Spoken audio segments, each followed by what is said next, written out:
What's the worst betrayal you ever felt? Bro code exists, right?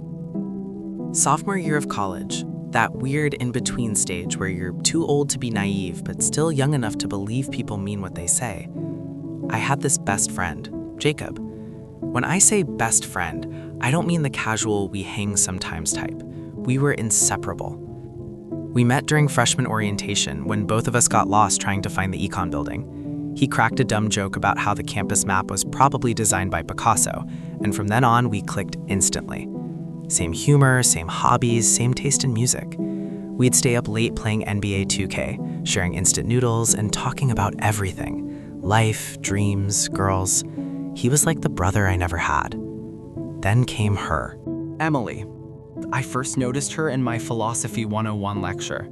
She was the type who looked effortlessly beautiful, not in the Instagram filter way, but in that calm, understated way that made people around her pay attention without realizing why. She always had this notebook filled with quotes, doodles, and little scribbles in the margins.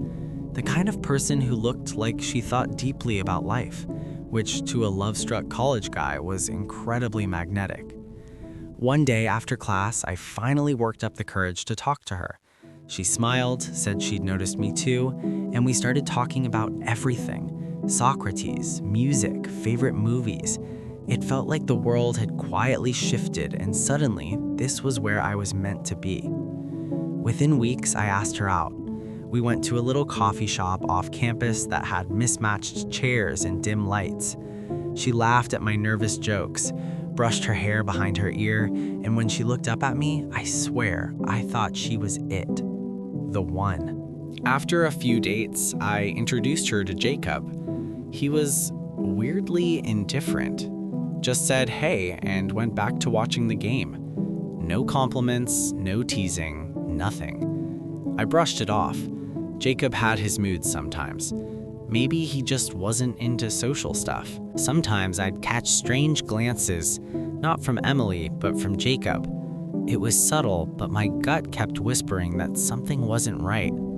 Still, I ignored it. Love makes you stupidly optimistic. 3 months into dating Emily, my world shattered. It was a Saturday afternoon. Jacob had basketball practice, and he'd accidentally left his phone at home. Around noon, he called me from his teammate's phone asking if it was there. It was, sitting right on the desk, unlocked. As I reached to move it aside, a message notification popped up. When will I see you, love? You're much better than that loser. I froze. It was from someone with a profile picture I recognized. Emily. No, that couldn't be right. I told myself not to look, that it was none of my business. But then another message came. Babe, I want you. Last night was amazing. Too bad that fool had to come around. I stared at the screen until my eyes blurred. No way. I opened the chat. My hands were trembling so bad I could barely scroll. There it was. Her number, her words, her selfies. Proof that the two people I trusted most were behind my back the whole time. I felt my chest tighten like someone was squeezing my lungs shut. I couldn't think, couldn't breathe. I waited. When Jacob came back from practice, I confronted him directly. No yelling, no warm-up. Just held the phone up to his face and said, "Explain." He froze, then sighed. Didn't even try to deny it. He just said, "Man, it just happened. I didn't mean to. We didn't plan it." That was the part that broke me, the casualness of it, like betrayal was a scheduling conflict. I walked out. No yelling, no tears, just walked out of that apartment, out of that campus, and out of that city. I blocked them both, changed my number, deleted social media. I wanted no part of that world anymore, but the damage was done. I fell into a dark place. I couldn't focus on school. My grades tanked. I lost my scholarship. Nights were sleepless. Days felt endless. There were moments I questioned if I'd ever trust anyone again. It took 2 years to rebuild myself.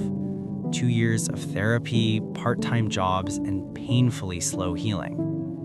Eventually, I graduated, not with honors, but with peace. Somewhere along the way, I met someone new.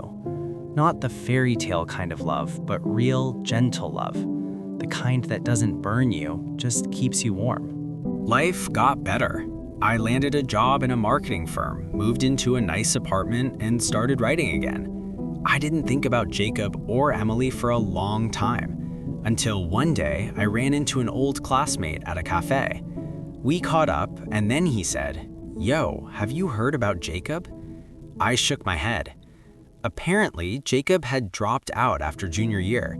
He'd been kicked off the basketball team after getting caught stealing from the locker room. Later, he tried to start a small sneaker business, but word got out that he scammed a few clients. His reputation tanked. And Emily? She'd gotten pregnant. Jacob bailed after a few months. Rumor was he ghosted her completely, changed his number, moved to another state. She ended up back in her hometown, raising the baby alone. I didn't feel joy at their downfall. Not really. It was more like quiet closure. Karma had simply done its thing. But here's the part that really stayed with me. Last year, I got a random email from Jacob. The subject line just said, "I messed up, man." He said he was sorry, said he'd been drunk that night, said he missed our friendship. He even asked if we could start fresh. I didn't reply. Instead, I closed my laptop, walked outside, and watched the sunset. Because some things don't deserve a response. Not from anger, not from pity, just silence. That's when I finally realized, bro code isn't about loyalty when things are easy.